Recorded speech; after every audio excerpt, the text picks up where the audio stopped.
Good morning, my dear. Before you reach for the day, I would like you to notice something very simple. You are here. You have awakened. Life is moving through your body once again. And this moment has not yet been filled with yesterday's arguments, tomorrow's worries, or the demands waiting outside your room. It is new. Perhaps your mind has already begun making a list. It may have remembered a bill before remembering your breath. It may have returned to a difficult conversation before your feet have even touched the floor. The mind can be very efficient in the morning, especially when it is looking for trouble. It seems to believe that if it worries early enough, it can prevent the world from surprising you, but you do not have to follow it immediately. You can remain here for one quiet minute. Many people open their eyes without fully arriving in their lives. The body is still resting on the bed, while the mind has already gone to work, visited next week, argued with someone who is not in the room, and imagined 3 possible disasters before breakfast. Then the telephone is picked up, and within moments the consciousness is filled with messages, headlines, requests, comparisons, and other people's priorities. Before you have asked yourself how you feel, the world has begun telling you what deserves your attention. There is nothing wrong with your telephone. It is a useful little object, though sometimes it behaves as if it owns the house. The important question is whether you are choosing when to meet the outside world or allowing the outside world to enter before you have met yourself. Before I receive the demands of the day, I return to my own loving presence. Morning does not need to become another performance. You do not need a perfect routine, expensive products, or 2 silent hours in a beautiful room overlooking the ocean. If you have children, responsibilities, pain, irregular work, or very little time, your practice may be brief. Healing does not measure the elegance of your morning. It responds to the quality of relationship you create with yourself within the life you actually have. The first moments of the day offer you a choice of direction. They do not control everything that will happen, and a peaceful morning cannot guarantee an effortless day. Yet these moments allow you to decide how you will first meet yourself. Will you begin with accusation or companionship? Will you treat the body as a machine that must immediately perform, or as a living being that deserves to arrive gradually? Will fear be permitted to announce the meaning of the day before the day has even begun?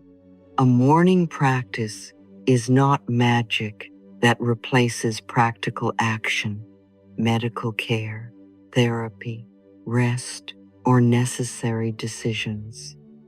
It does not promise that difficult feelings will vanish. It simply helps you enter your responsibilities with greater presence. You are adjusting the first message you send to your mind. I am here. I am listening. We do not have to begin in alarm. Every morning, life gives me a new page.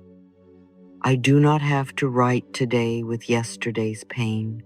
The first practice is very small. Do not hurry away from yourself. Begin with 1 minute of honest gratitude. When you become aware that you are awake, remain still if that is comfortable. Place one hand over your chest or rest it gently on your abdomen. Feel one breath arriving and leaving. You do not need to change it. Let the breath show you that the body has been caring for you through the night without requiring your supervision. Then find one thing that is genuinely available for appreciation. Perhaps it is the bed supporting your weight. Perhaps it is the warmth of a blanket, the protection of a room, the morning light, or the sound of someone you love moving nearby. You may appreciate your eyes if they can see the light, your ears if they can hear the morning, or your lungs for continuing their quiet work. Perhaps the only honest gratitude you can find is, I have another chance to begin. That is enough. Do not turn gratitude into an examination you must pass. You are not required to feel cheerful. If you awaken in grief, pain, fear, or exhaustion, let gratitude stand beside that feeling rather than trying to erase it. You can say, this is a difficult morning, and I am grateful that this bed is holding me. Both statements can be true. Gratitude is not denial. It is the willingness to recognize that pain is present without allowing pain to describe the whole room. Some people feel guilty because they cannot immediately appreciate their lives. They think, I should be more grateful. Other people have greater problems. But comparison does not create gratitude. It often creates shame. Begin where your heart is willing. You might say, I am willing to notice one thing that supports me. The word willing creates space. It does not demand an emotional performance. I do not force gratitude. I allow one true appreciation to meet me where I am. Anxiety often begins working before an actual problem has arrived. It takes a future possibility, brings it into the present, and asks the body to respond as though it is happening now. You may awaken with a tight chest because of a conversation scheduled for the afternoon. You may already feel defeated by work you have not begun. The mind presents its predictions, and the body receives them as morning instructions. Gratitude interrupts this process in a gentle way. It does not tell the mind that nothing difficult will happen. It says, before we prepare for what may be difficult, let us recognize what is supporting us now. This brings your attention out of an imagined future and into direct contact with the present. The bed is here, the breath is here, the room is here, you are here. That contact is healing because it gives the mind a more complete picture. Fear says, there is only threat. Gratitude answers, there is also support. Fear says, everything depends upon me controlling the day.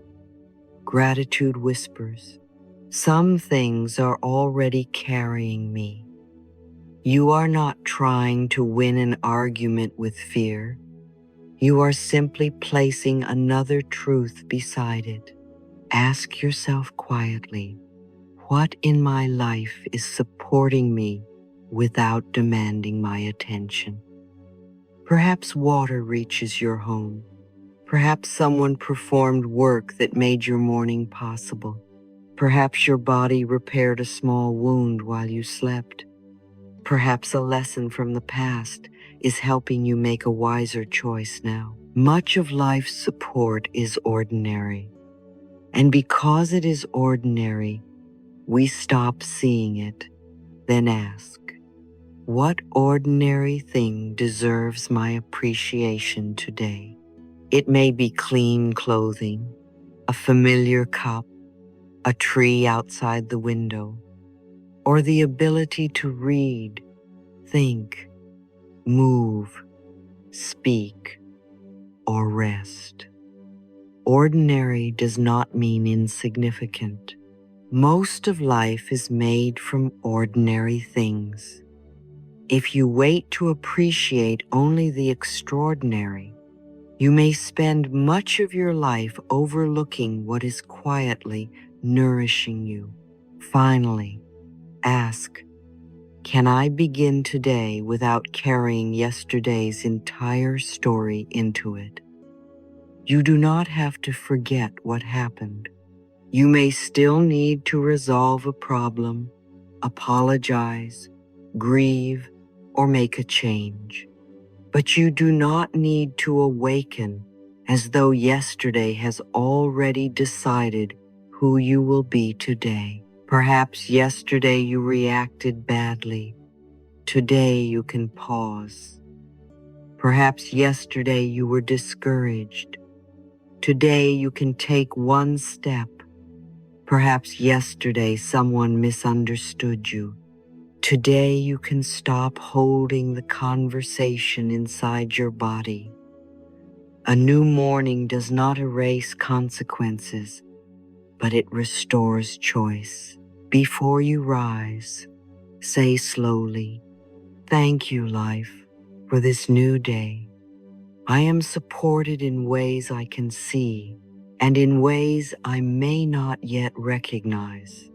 I welcome this morning without demanding that it be perfect. I release yesterday from the first breath of today. I am here, I am willing, and I begin again with love. Then allow your feet to meet the floor as though you are entering your life, not rushing to catch up with it. Take this 1 minute with you. Let it remind you that before you became a worker, caregiver, problem solver, or provider, you were already a living being worthy of tenderness. This is the first healing act of the morning. You do not abandon yourself the moment you awaken. You greet yourself. You acknowledge the support already present, and from that simple meeting, the rest of the day begins differently. Now that you have greeted the morning with one honest moment of gratitude, meet yourself before you meet the world. Go to the mirror, but approach it differently today. Most people do not truly meet themselves there. They inspect themselves. They search for what has changed, what appears tired, what should be hidden, and what does not resemble the image they believe they ought to have. Before the day has begun, the mirror becomes a place of criticism. I would like you to turn it into a place of relationship. Stand close enough to see your own eyes.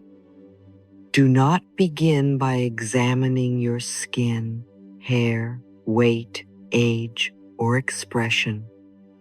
Look into the eyes of the person who has accompanied you through every season of your life.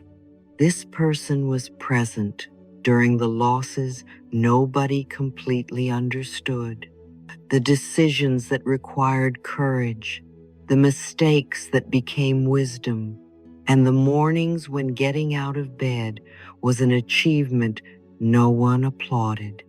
You may feel uncomfortable. Many people find it easier to look into the eyes of a stranger than into their own. The mirror allows no distraction from the relationship you have created with yourself. It may reveal that you have learned to look at your face with disappointment, impatience, or indifference. This is not a reason to criticize yourself again. It is simply information you are beginning to see where kindness is needed. The mirror does not create my self-judgment. It shows me the language I am ready to change. Do not force yourself to say, "I love you," if the words feel impossible. Love cannot be built through another form of dishonesty. If your mind immediately argues, begin with a statement it can receive.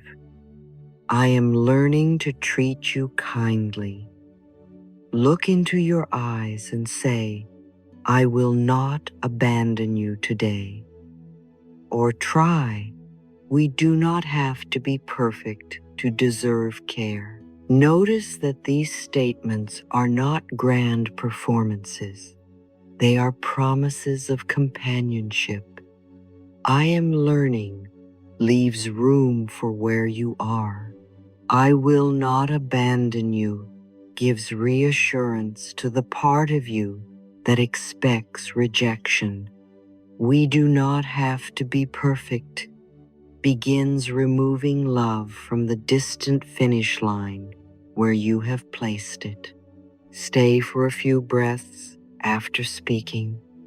The words may bring tenderness, resistance, embarrassment, sadness, or nothing noticeable at all. Do not grade the experience. You are establishing a new pattern, and new patterns can feel unfamiliar before they feel natural. You would not plant a seed in the morning and dig it up at lunchtime to complain that it has not become a tree. Give your new way of seeing yourself time to enter. Many people step into the world each day searching for validation while withholding it from the first person they meet.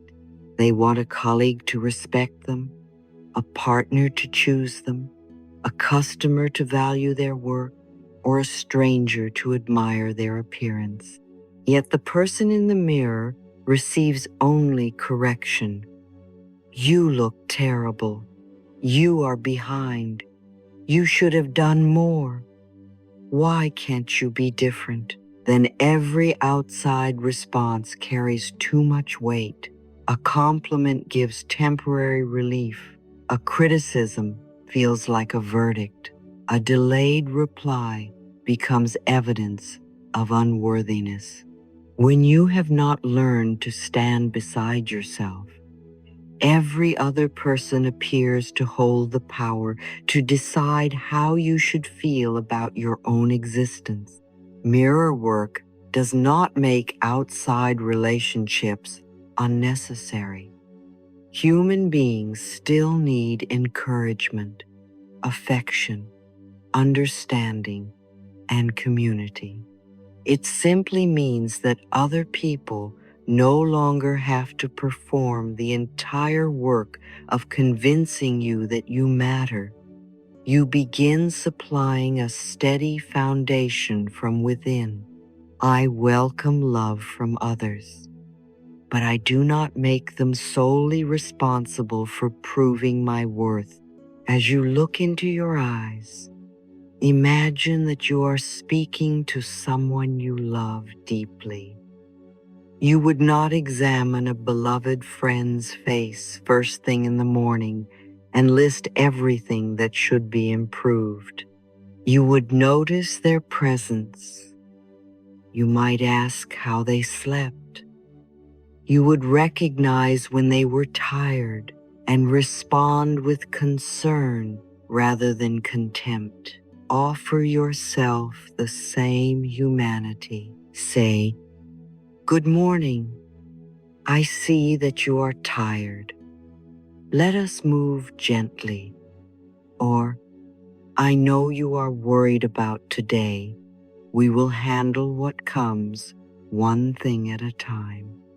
Perhaps you say, "You made a mistake yesterday, but I am still here." We will repair what we can. This is not indulgence. It is emotional stability. When you know you will not become your own enemy after making a mistake, you are more willing to tell the truth, accept feedback, and make corrections. Self-attack does not produce greater responsibility. It usually produces hiding, defensiveness, or exhaustion. Now allow the mirror practice to include the body. Choose one part you regularly criticize and thank it for what it has done. If you dislike your legs, pause before evaluating their appearance.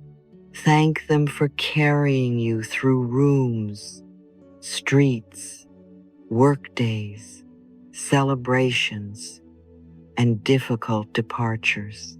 If you criticize your hands, look at what they have held, prepared, written, repaired, cleaned, and offered. If you judge your face, remember that it has expressed your laughter, carried your tears, and revealed years of living. You do not have to adore every feature. Body acceptance can begin with respect. You may say, "This is my body today. It deserves care today." You can care for a body while still having preferences, goals, or medical needs. Respect does not forbid change. It changes the emotional environment in which change occurs. My body is not an ornament that failed an examination. It is the living companion through which I experience my life. Perhaps there is a part of your body affected by illness, injury, disability, aging, or chronic pain. Do not pressure yourself to feel grateful for suffering. You can acknowledge disappointment while still speaking kindly to the body that is trying to support you. Say, "I know this has been difficult. I will listen to what you need. I will seek appropriate care, and I will not make pain a reason to hate you." Your thoughts do not cause every physical condition, and loving words are not a replacement for medical treatment. But self-compassion can make it easier to rest, ask for help, follow care, and stop adding shame to an already difficult experience. The goal is not to prove that love cures everything. The goal is to make your body a place where care is allowed. End this mirror meeting with 3 clear sentences. I see you. I accept that this is where you are today. I choose to stand on your side. Carry that alliance into the rest of the morning. When you dress, choose clothing for the body you have now, rather than using uncomfortable clothes to punish it for not becoming another body. When you prepare food, consider what will support you. When you make the first decision of the day, remember that the person in the mirror is someone whose well-being belongs in the decision. After meeting yourself, choose the words that will direct your day. Many people begin speaking defeat before anything has happened. Today will be exhausting. I cannot handle this. There is far too much to do. These sentences are not prophecies, but they can become instructions. They influence what you notice. how your body prepares, and the emotional tone with which you enter ordinary tasks. If you tell yourself the day will be unbearable, the mind begins collecting evidence. A delay feels enormous. A request feels like an attack. A small inconvenience appears to confirm the prediction. You may speak more sharply, rush unnecessarily, and overlook the things that are working because your attention has been assigned to prove that the day is difficult. Do not replace this with the demand, everything will be perfect. That creates another unrealistic burden. Choose words that help you meet the day rather than words that attempt to control it. An affirmation is not a prediction of perfect circumstances. It is a decision about the inner position from which I will meet them. Select 3 statements that correspond to what you genuinely need. 3 are enough. When you repeat too many affirmations, they can become a list the mind recites without listening. Let each sentence have a purpose. If you awaken with anxiety, say, "In this moment, I am safe." Notice the phrase, "in this moment." You are not promising that nothing difficult will ever happen. You are helping the body distinguish present reality from future imagination. Look around and confirm what is true. You are in this room. You are breathing. You can identify the next step. If there is genuine danger, take protective action. If fear is predicting rather than reporting, return to the present. If you feel overwhelmed, say, "I handle one thing at a time with calmness and clarity." The mind may be holding 10 tasks simultaneously, creating the sensation that all 10 must be completed now. But life is lived sequentially.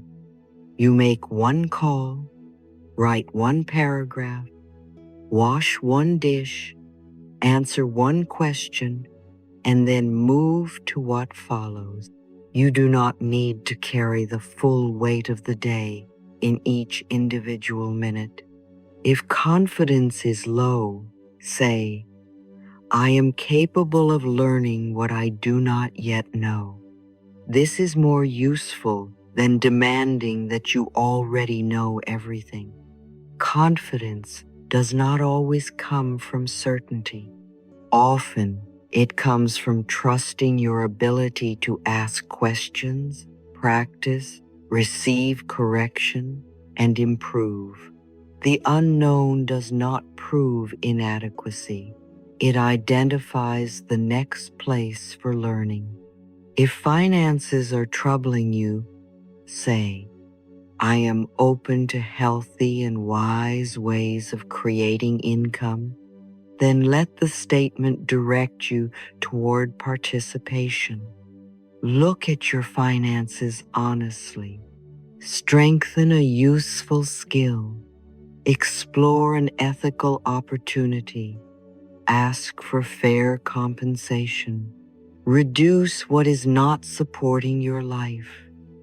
The affirmation opens awareness. Your choices create a path. If you are healing emotionally, say, "I allow my process to unfold one step at a time." Healing does not respond kindly to being shouted at. You cannot force grief, anxiety, shame, or an old protective pattern to disappear because you have become impatient. You can support the process, seek appropriate help, and practice a new response today. A gradual change is still a real change. You may discover that certain affirmations feel too distant when you say, "I am completely confident." An inner voice may reply, "No, you are not." Do not begin a morning argument with yourself. Use a bridge. I am willing to become more confident. I am learning to trust myself. Each day, I practice speaking with greater clarity. A bridge statement respects your present belief while opening movement toward another one. It does not ask the mind to leap across a canyon. It gives the mind a path it can walk. I do not force myself to believe what feels impossible. I choose a thought that moves me one honest step forward. Once you have selected your 3 statements, connect each one to behavior. "I am safe in this moment" may be followed by 3 slower breaths. "I handle one thing at a time" may be followed by choosing the first task. "I can learn" may lead you to ask for information. "I welcome wise income" may lead you to review one opportunity. "I allow healing" may lead you to rest, journal, attend an appointment, or decline something that would overwhelm you. This is how affirmations become alive. The words orient your consciousness, and action allows the new thought to enter experience. You are not waiting for language to transform the world while you remain still. You are using language to help yourself participate differently. Stand before the mirror one final moment and say, "My thoughts can be changed. This morning, I choose thoughts that support my life. I speak to myself as someone I am willing to protect, teach, and love. I do not need a perfect day. I need only remain present." Choose the next helpful thought and take the next caring step. Then meet the world, not as someone begging it to confirm your worth, but as someone who has already looked into their own eyes and said, "I am with you." Let me share something with you that may make your mornings feel very different. You do not have to enter the noise of the world the moment you awaken. You are allowed to create a small space between your private inner world and everything that will soon ask for your attention. It does not need to be a long meditation. 3 to 5 minutes can be enough. This is not about becoming a person who never thinks. The mind is designed to think, and it will probably continue doing its job whether or not you have invited it. The purpose is simply to sit quietly enough to notice that a thought can appear without becoming an instruction. Find a place where you can remain undisturbed for a few minutes. Sit in a way that allows the body to feel supported rather than rigid. Let your hands rest. Soften the jaw. Close your eyes if that feels comfortable, or allow your gaze to rest gently on one place. You do not have to make anything special happen. You are not trying to achieve a perfect state before the day begins. You are practicing being present with yourself without immediately correcting, solving, or performing. Bring your awareness to the breath.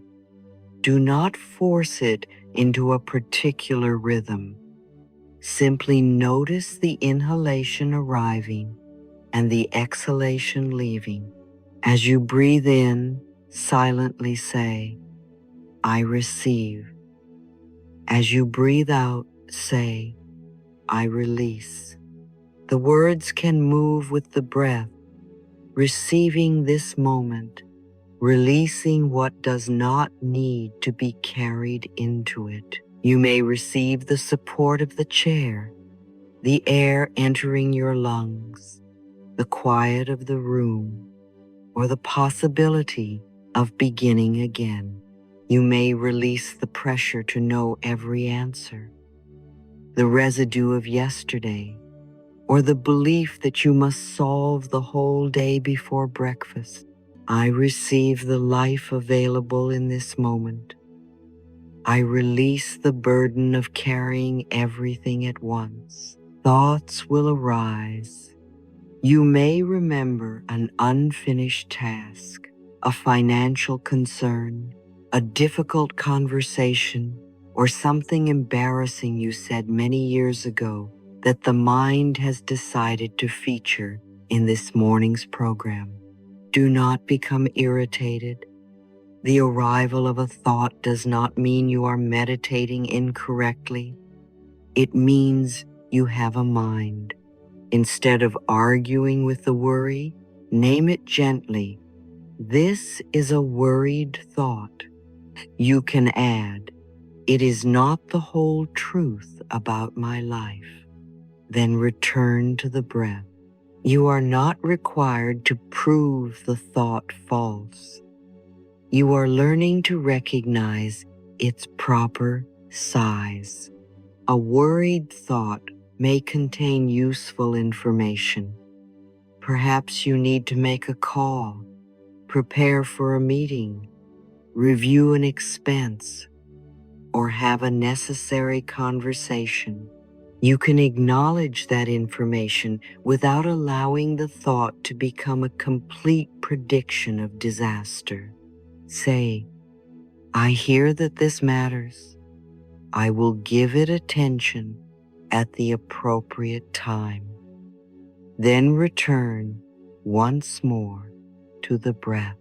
This is an important distinction. A thought may deserve consideration without deserving obedience.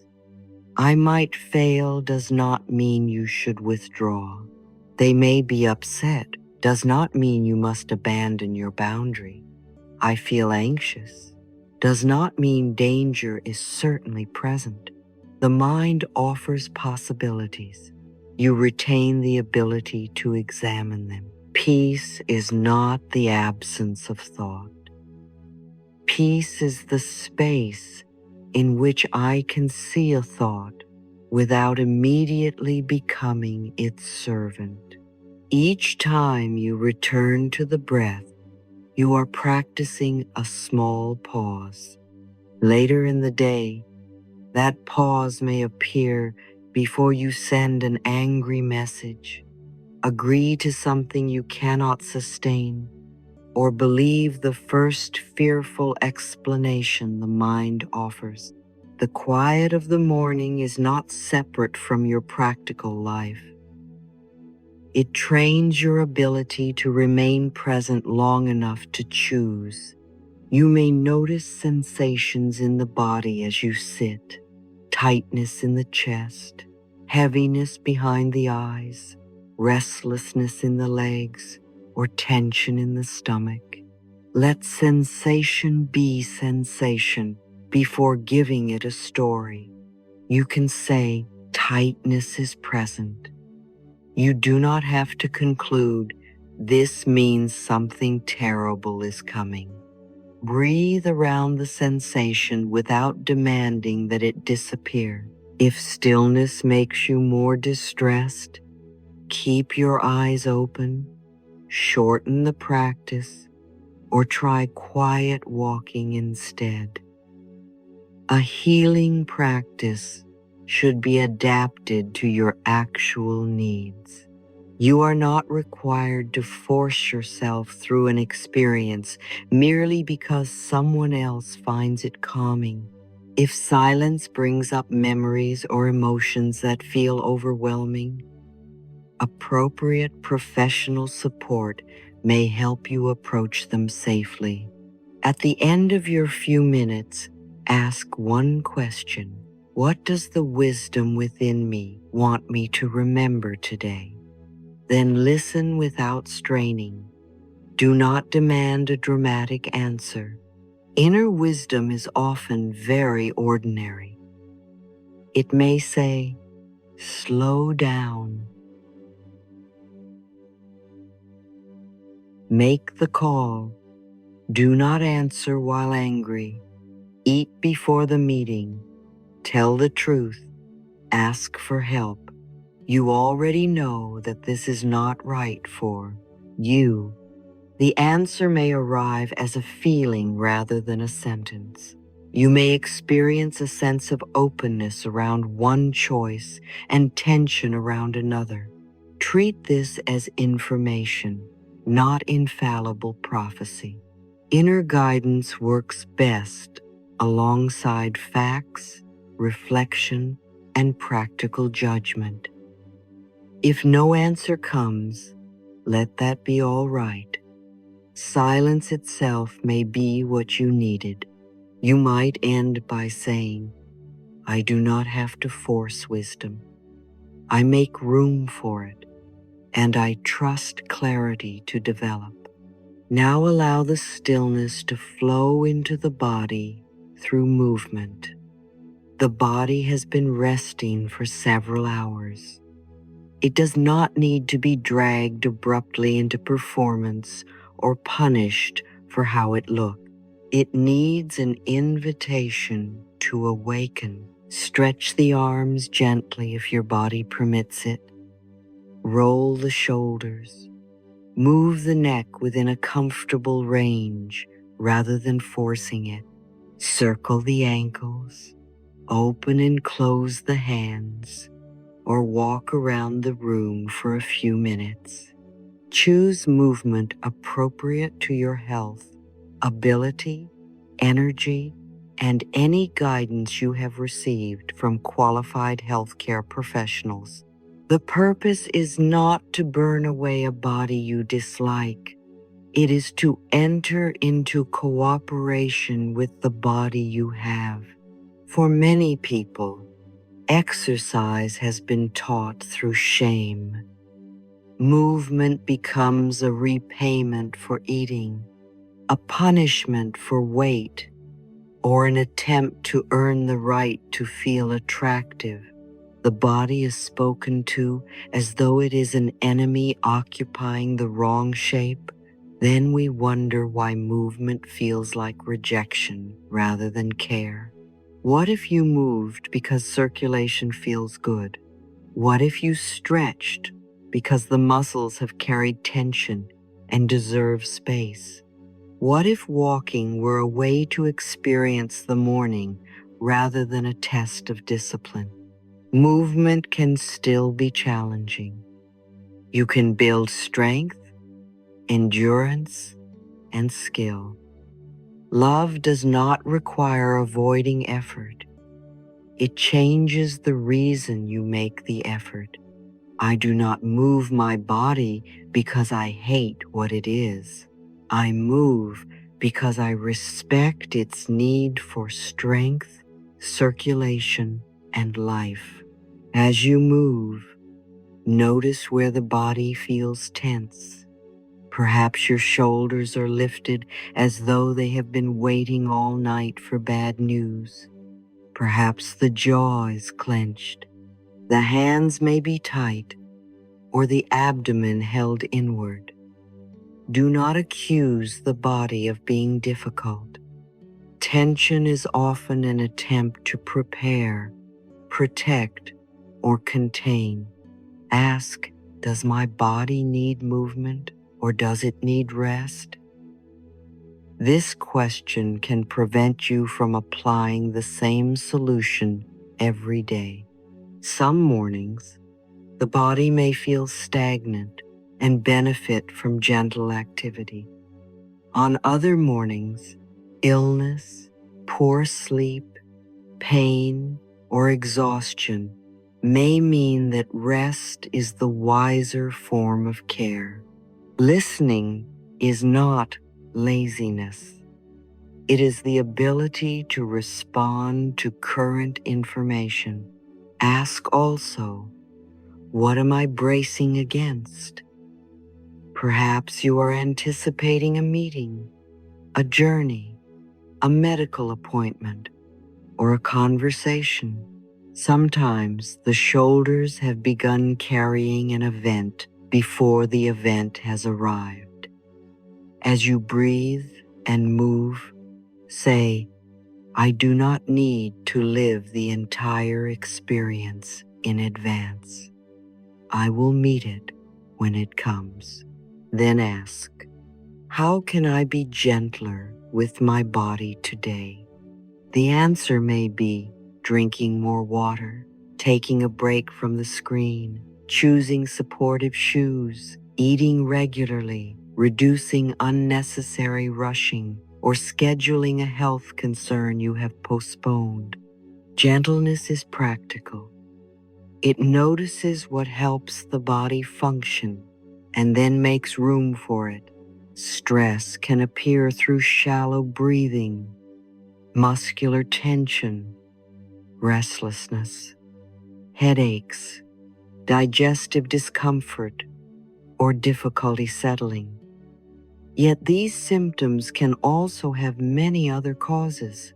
Do not assume every physical experience is created by an emotion. Loving awareness supports medical care. It does not replace evaluation or treatment. If a symptom concerns you, persists, or becomes severe, seek appropriate professional guidance. Gentle movement cannot erase every wound or solve every condition. It can, however, help you notice how you are arriving in the day. It can reveal whether you are rushing, bracing, holding your breath, or ignoring fatigue. Awareness gives you a chance to respond before the body must shout, my body is my companion. I listen to it, respect its limits, and care for it with love. Imagine speaking to the body while you move. Thank you, legs, for supporting me. Thank you, shoulders, for carrying so much. You may soften now. Thank you, hands, for the work you will do today. This may feel unusual at first. We are much more accustomed to speaking to the body only when it displeases us.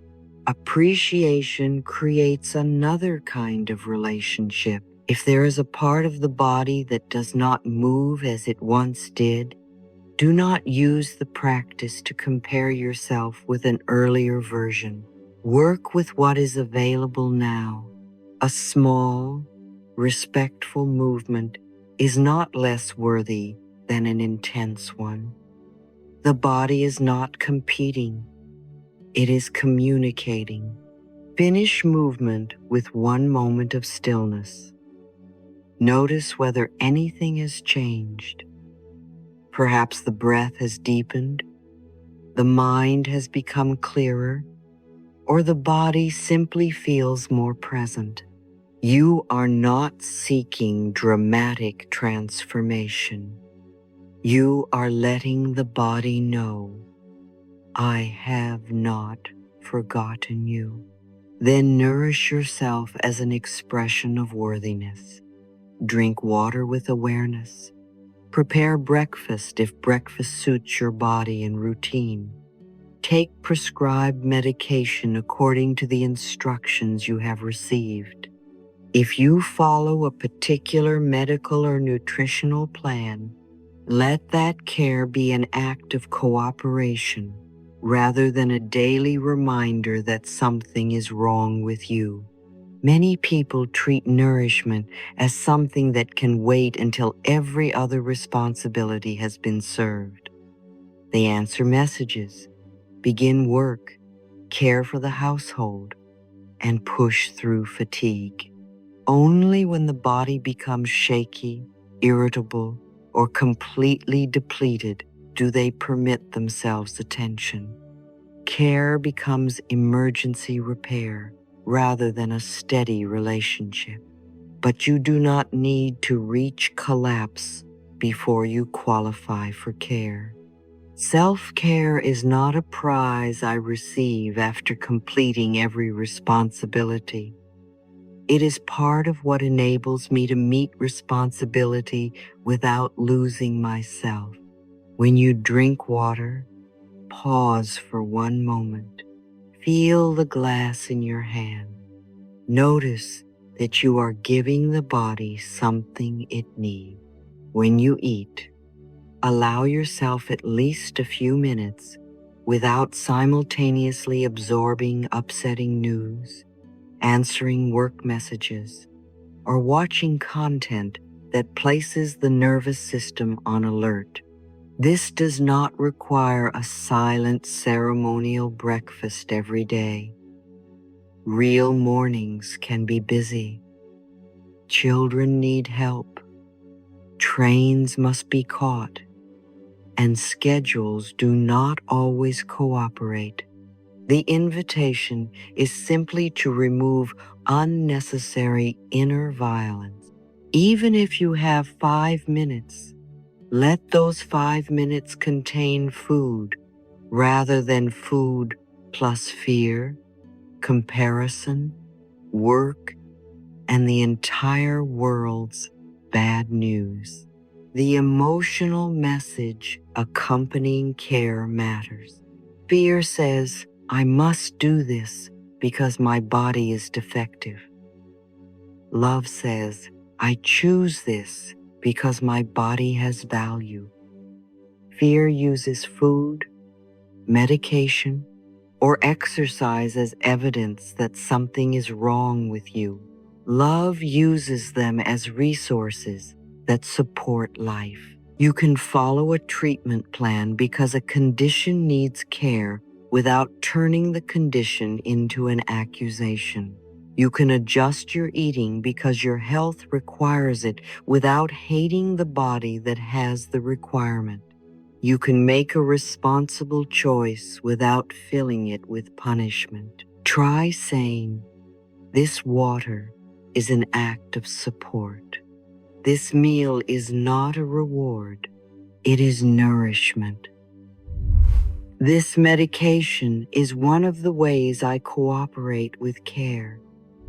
This rest is part of living responsibly. Such language does not change the chemical content of what you consume. It changes the relationship in which the act occurs. Your body hears tone through behavior. When you ignore hunger, postpone rest, rush through pain, or treat every need as an inconvenience, the repeated message is, you matter only when there is time left over. When you offer regular care, the message becomes, you belong in my life. I will not wait until you break down before I listen. I am worthy of care before exhaustion. I am worthy of nourishment before achievement. Notice whether you use self-care to control yourself through fear. Perhaps every morning begins with a list of everything wrong with your body. You inspect, measure, calculate, and warn yourself about what may happen if you fail. Responsibility is important, but care, rooted only in fear, can make the body feel like a problem you must manage. A loving approach is still honest. It can recognize risks, follow professional advice, and make disciplined choices. But beneath the action is another statement. I want to support my life. This motivation tends to be more sustainable because it does not require daily self-rejection. Ask yourself, while preparing nourishment, what would care look like this morning? It may mean a substantial meal. It may mean something light that agrees with your body. It may mean taking medication on schedule, avoiding something that causes harm, or preparing food in advance so the later part of the day is easier. The specific answer depends upon your circumstances. The deeper principle remains the same. Care is a response to value. Do not judge another person's body or morning by what works for yours. Bodies have different medical needs, cultures, resources, schedules, ages, and abilities. The loving choice is not always the fashionable choice. Listen, learn, and seek qualified guidance when needed. Now bring these 3 practices together. First, you create quiet before entering noise.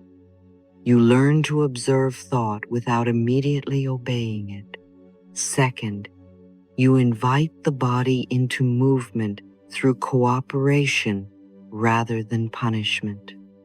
Third, you offer nourishment as a message that care belongs in the present, not after collapse. None of these actions must be large. 3 minutes of silence, a few respectful movements, a glass of water, prescribed care, and an unhurried bite of food can become a complete statement. I am here and I matter in my own life. Before moving into the rest of the morning, place your hand gently on the body and say, I receive what supports me, and I release what I do not need to carry. My thoughts may pass without controlling me. My body is my living companion, and I listen to its wisdom with discernment. I move, rest, nourish, and care for myself from love rather than punishment. I do not need to become exhausted before I deserve attention. I am worthy of care now. And now, before you step fully into the day, bless what lies ahead of you and choose one action that will give your loving intentions a place to live. Look gently at your schedule. You do not need to inspect every hour with tension or mentally rehearse every possible difficulty. Simply notice the meeting, task, journey, or conversation that is already causing your body to tighten. Instead of entering that situation with an argument prepared in advance, offer it a peaceful intention. You may say, I bring clarity into this conversation. If the situation feels uncertain, say, I allow a useful solution to become visible. If you expect someone to challenge you, remind yourself, I remain calm, speak honestly, and respect myself. If another person's reaction frightens you, say, I do not need to control anyone else in order to remain safe within myself. To bless a situation does not mean pretending there is no risk. It does not mean trusting someone who has repeatedly demonstrated that they are unreliable, ignoring an important detail, or entering an unsafe place without protection. A blessing is not a substitute for preparation. It changes the inner posture from which you prepare. Fear often creates the conflict before the event begins. It predicts what someone will say, prepares a defense, imagines humiliation, and makes the body experience the entire confrontation while you are still standing in the kitchen. Then you enter the real conversation, carrying an emotional history that has not actually happened. You may hear attack in a neutral question, speak too quickly, or become defensive before anyone has accused you. A blessing interrupts the imaginary battle. It says, I will prepare for reality, not for every frightening scene my mind can produce. You can review the facts, bring the documents, plan what you need to say, and still allow the experience to unfold differently from your fear. I prepare with wisdom, and I release the need to rehearse disaster.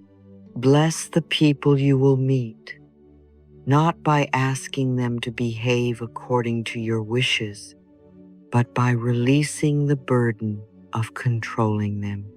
You might silently say, may we both speak clearly. May what is true become visible. May I recognize what belongs to me and what does not. May I leave this interaction with my integrity intact. You can bless a difficult task by saying, may I give this my full attention. May the next step become clear as I begin. Bless a journey. May I move with awareness, patience, and practical care. Bless your home. May this space support rest, honesty, and kindness. Bless your work. May what I create today be useful, ethical, and worthy of the energy I give it. Then choose one concrete action for the day. Just one. Perhaps you need to make the telephone call you have been postponing. Perhaps there is one important task that deserves your clearest hour. You may need to state a boundary, request assistance, schedule an appointment, submit an application, or create space for genuine rest. The action should be specific enough that, by evening, you will know whether you completed it. An intention creates direction, but action creates evidence. When you act in alignment with a new thought, the mind receives a message that change is not merely something you discuss, you are living it. If you affirm, my needs matter, and then make the health appointment, the action gives weight to the words. If you say, I am capable of learning, and spend 20 minutes practicing, the belief gains evidence. If you choose peace and decline an unnecessary argument, the body experiences what peace looks like in behavior. My intention points toward the life I desire. My action teaches me that I have already begun. Do not choose 10 actions in a rush of morning enthusiasm. A very ambitious list may create the familiar experience of disappointment by noon. Choose one meaningful step and let other responsibilities follow in their proper order. Healing is supported when you become someone whose promises to yourself are realistic enough to keep. Say, I bless this day. I trust life, and I am willing to do my part. Notice the balance in that statement. You are neither controlling everything nor waiting passively for everything to be done for you. You are participating, Now let us protect these 7 practices from becoming another source of pressure. A morning routine designed to support you can easily become one more standard used to criticize you.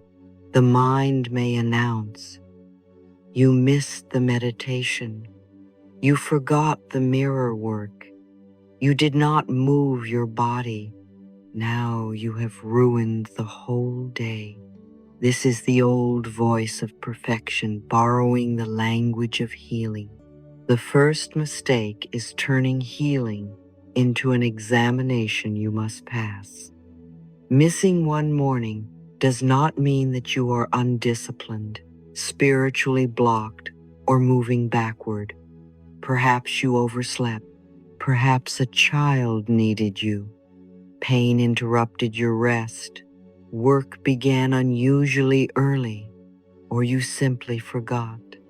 Life is allowed to be human. Do not use 7 loving practices to create 7 new reasons for self-rejection.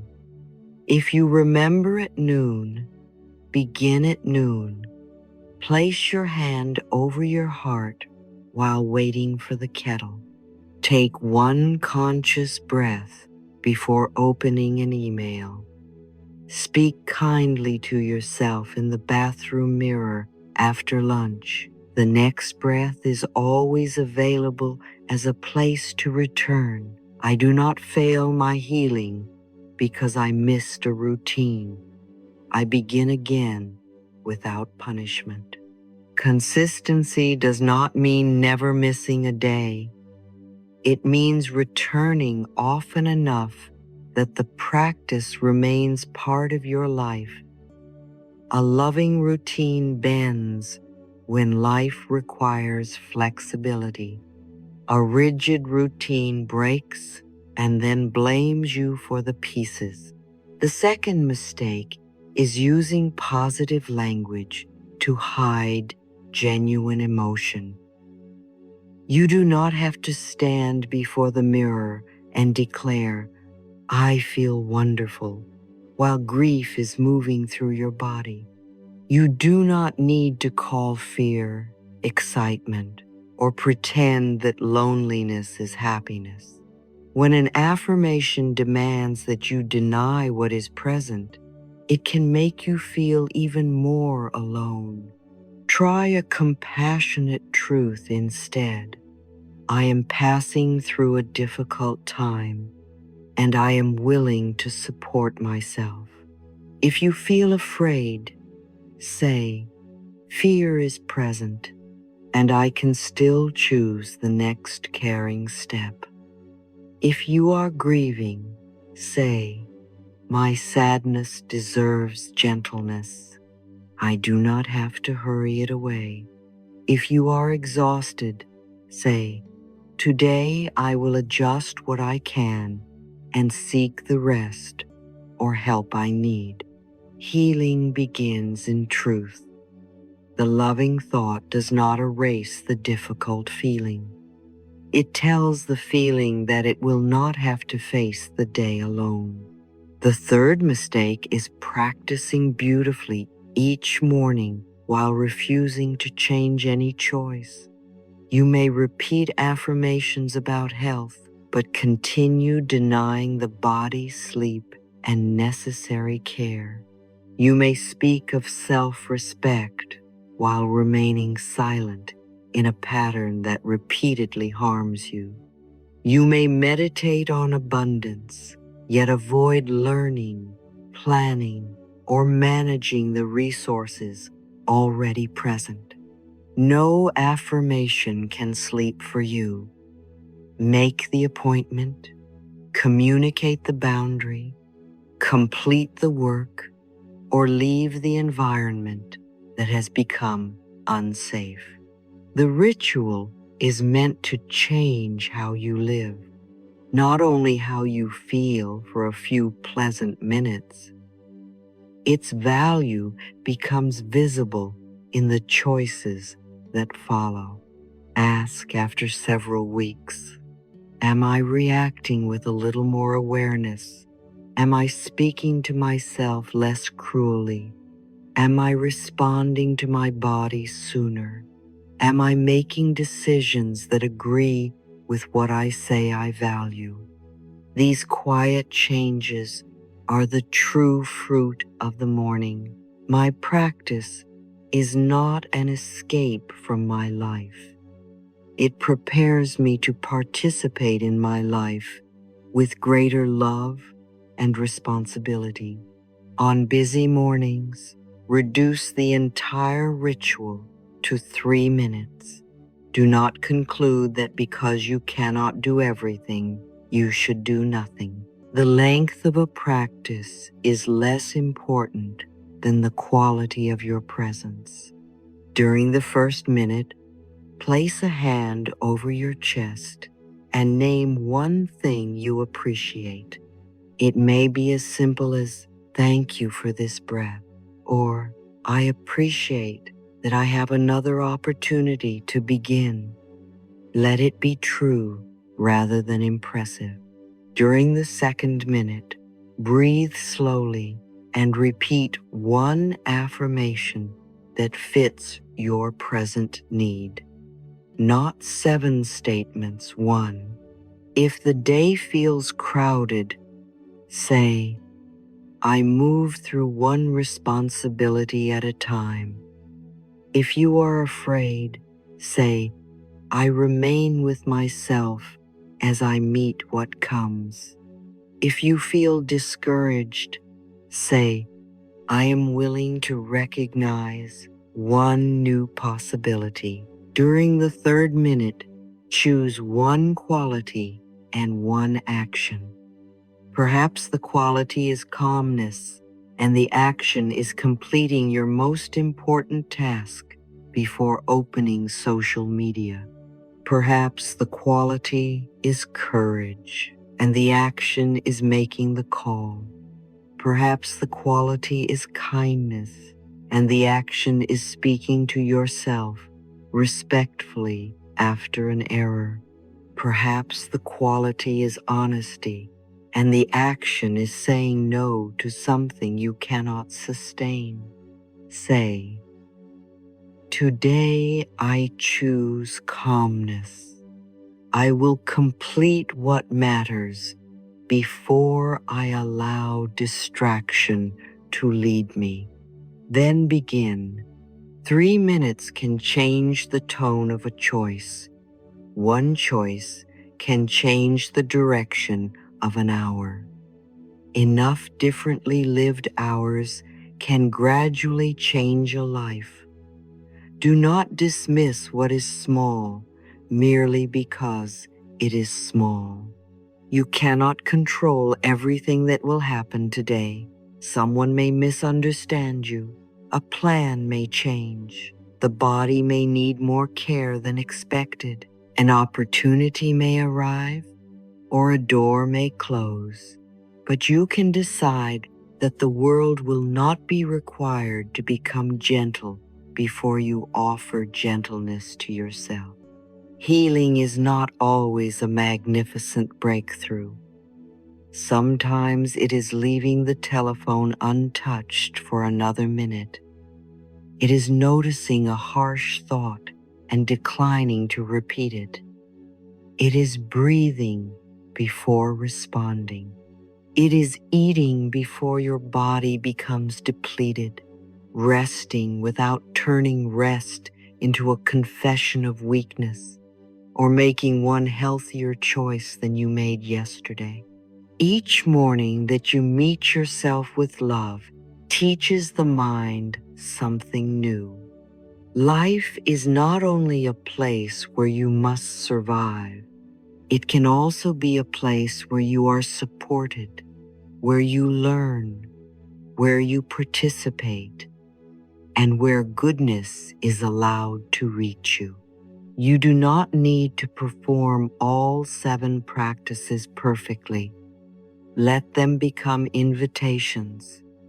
Gratitude brings you into the present. The mirror restores your relationship with yourself. Affirmations choose a direction. Silence creates room for wisdom.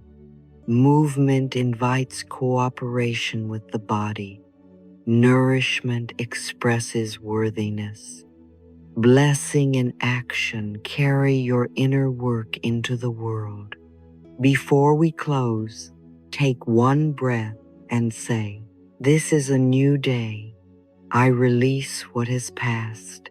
I love my body, soften my mind, and trust the wisdom growing within me. Today I choose thoughts that support me, actions that respect me, and experiences that welcome greater peace. I do not demand perfection from this day or from myself. I am safe. I am guided. I am willing to do my part, and all is unfolding well. Go gently now. Let the day meet a version of you who has already chosen not to abandon yourself.